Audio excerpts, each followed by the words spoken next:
مزرعه تیباغ فومنه که خب فکر میکنم خیلیاتون دیده باشید توی اینستاگرام یا حتی یوتیوب، چون الان تقریبا 1-2 ساله اینجا باز شده، ولی چون خیلی بلاگر و اینا اومدن خیلی یهو جا افتاد و همه شناختنش و بیشتر مسافر و تهرانی ها و اینا میان. آره الان مثلا ما وسط هفته اومدیم دیگه، امروز سه‌شنبه است، صبح هم هست ولی خیلی شلوغه. آخر هفته ورودی هم میگیرن، یعنی یه ورودی داره دم در فکر کنم نفری 40 تومن اگه اشتباه نکنم، بعد دوباره داخل هم میای خب هر چی سفارش بدی که هزینه خاص خودش رو داره دیگه.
ببینیم باید چی سفارش بدیم. تو چی به نظرت؟ ببینم این صبحانه داره. آره بشقاب ایرانی نیمرو گوجه اسپایسی که حالت صبحانه ایرانی داره که نمیخوام. من این املت مخصوصه به نظرم باحاله، بیکن و اسفناج و قارچ داره. 2 تا بگیر. کلا صبحونه‌اش همینه. آره پس که یه دونه املت مخصوص رو بگیریم، یه دونه شاپوری، تصویر چایی هم میتونیم بگیریم.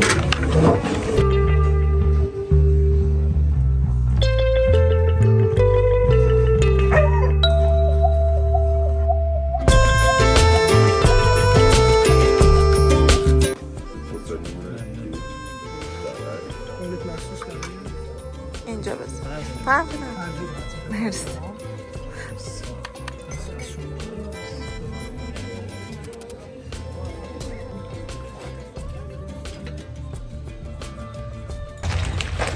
نظرت در مورد صبحونه‌ای که خوردی چی بود؟ چیا خوردیم؟ چی سفارش دادیم؟ ما یه دونه املت مخصوص بود که بیکن و اسفناج و قارچ بود، یه دونه شاپوری هم که میشه لوبیا و املت. آره چطور بود؟ خیلی خوب بود خدایی، یعنی سنگینم، اینقدر خوردیم. حالا داستان چی بود؟ از این نونای تافتونی که خودشون درست میکنن و داشتن، نونش هم تازه بود دیگه، از خود بی خود شد. بعد اصلا علیرضا اونا رو میبینه، این نونا رو میبینه، اصلا یه دست خودش نیست، مسیر رو همینجوری ادامه میده. 4 تا نون خوردیم 2 تایی با هم، نفس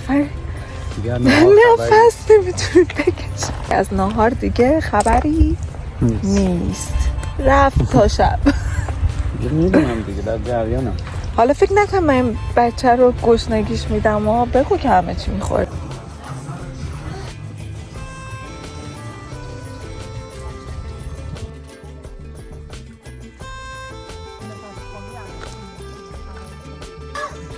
هیچ سفارش دادیم به غیر از املت و اینا، 2 تا چای گرفتیم. از اونجایی که مثلا اکثر قهوه خونه‌ای که توی گیلان میری چای، یعنی مثلا یه چی میخوری چایو هم که واسط میارن دیگه. فلک کوچستان بازار که رفتیم، ما رفتیم اونجا کباب خوردیم، بعد واسه همون چای آوردن، همینطوری لیواناش هم مثل همین بود. دیگه اون چای هم با اون حساب نکردم. حالا اگه ندیدید اونم لینکش رو میذارم براتون ببینید.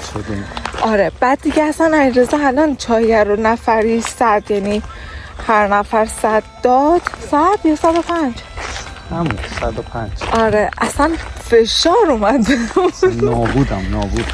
آره 2 لیوان چای فقط شد 200 خورده، ولی خب چیز داشتی مثلا نبات و حالا یه مدت شیرینی و مثلا کافه بری همینه دیگه قیمت چای.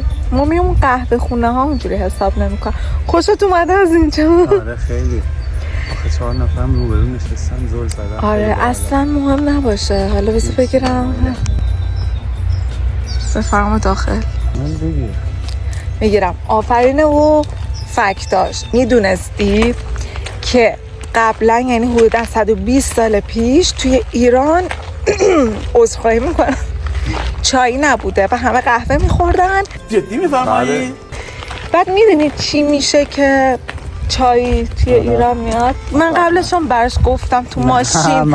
الان داره اینو میگه کاشف السلطنه. خب من اینا رو کاشف السلطنه که فکر کنم لاهیجانی هم بوده، میره هند و بذر چای رو میاره توی لاهیجان رو میکاره و بعد از اون میشه که کلا دیگه مثلا توی این استان چای خیلی زیاد میشه.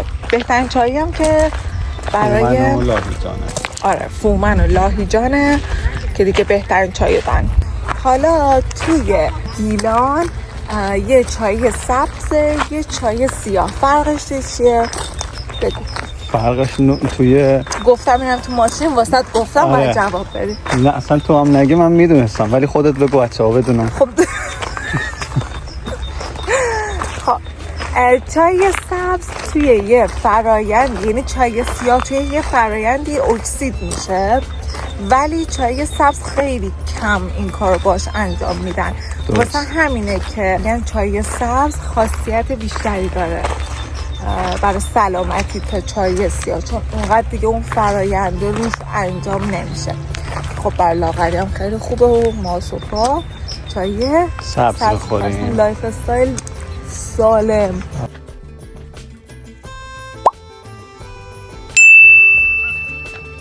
حالا میدونی که بهترین چای یعنی این فکر کن بوته چاییه.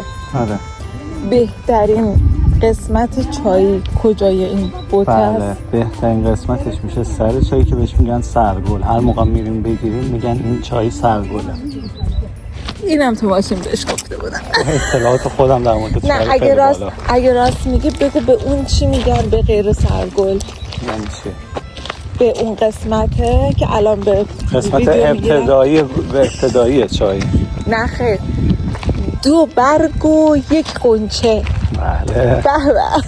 ولی خدایی ویو رو ببین خدایی مثل بهشت قشنگه اصلا. ببین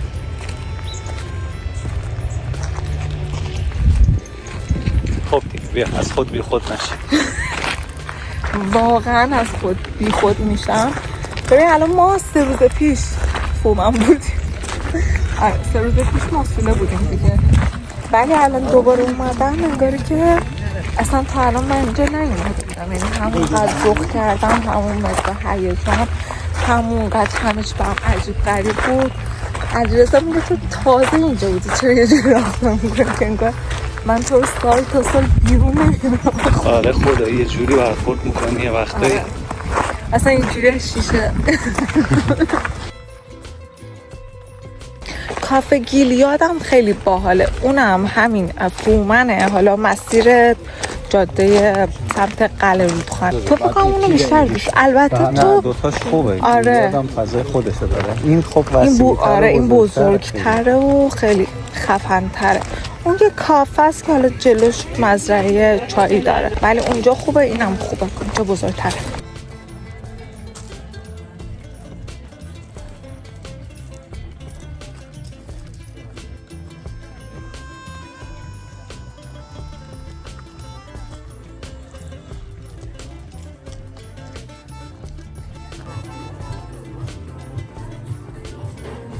ببین اینطوریه که مثلا ما که خودمون رشت زندگی میکنیم مثلا یه چای نشنیدی؟ آقای یه بادگلو زد.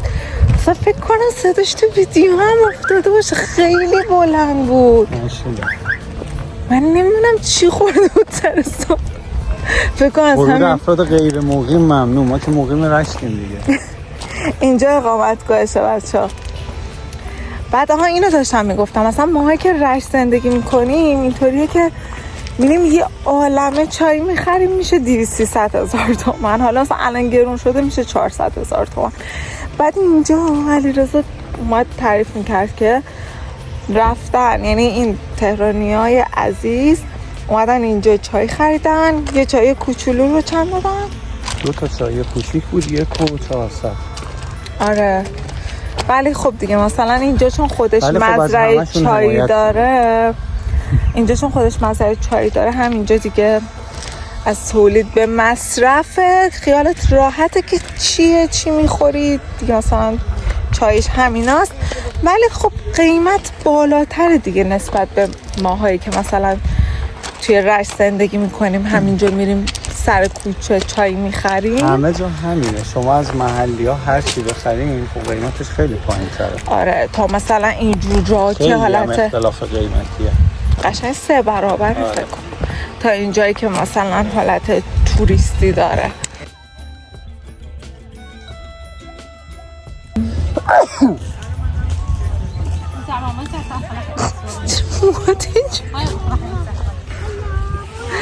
تو هم دچار رطوبت زدگی شد. آره. حالا جالب اینجاست که خیلی چای خارجی دوست دارن. من خودم چای ایرانی خیلی دوست دارم. منم حس جالبی با چای خارجی ندارم. آره اصلا یه طعمی میده که نه اصلا من کلا چای خارجی میخورم بعدش اینجوری حالم یه جوری میشه، دوست ندارم. چای ایرانی رو خیلی بیشتر دوست دارم.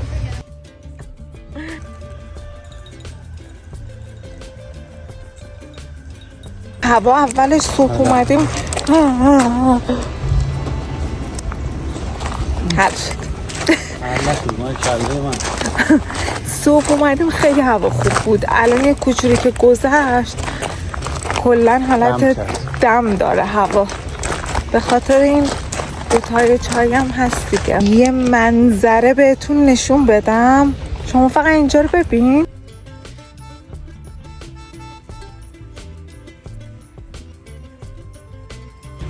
دیدید چه قشنگ بود؟ خب پس الان باید چیکار کنید؟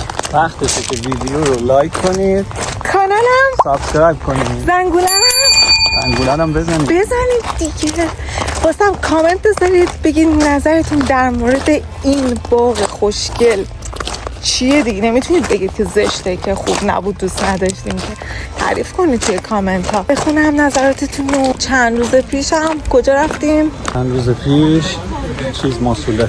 آره ماسوله خیلی خوب بود. اون روز هوا بارونی بود، اصلا خیلی فضا جذاب بود. مه بارون. اگه اون ولاگو ندیدید لینکش این بالا براتون میذارم، حتما ببینید. اونم که دیدید واسم کامنت بذارید.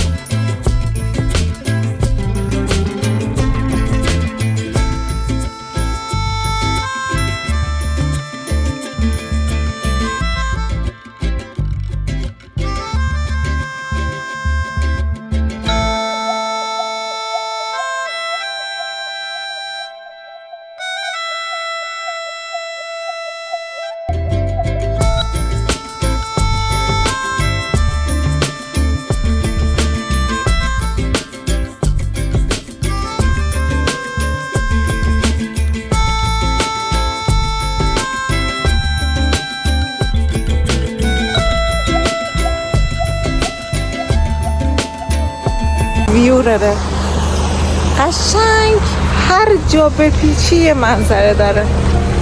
اینجا کجاست؟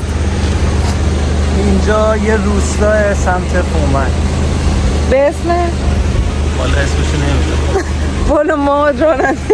روستای پسیخانه که سرد پسیخانم یکم بالاتره. سر را اومدیم اینجا هم که پرورش ماهیه دیگه. چه ماهی پرورش میدن؟ قزل بیشتر. کوسه ماهی که نیست که قزله. یه مدل ماهی هم نداره.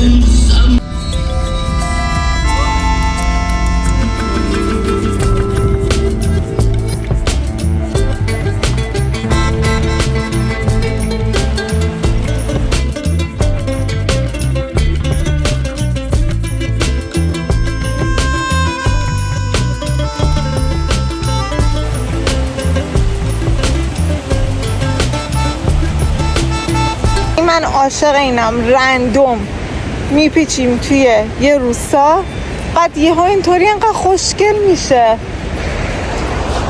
علیرضا هم اونجا داره مشتریامونو جواب میده.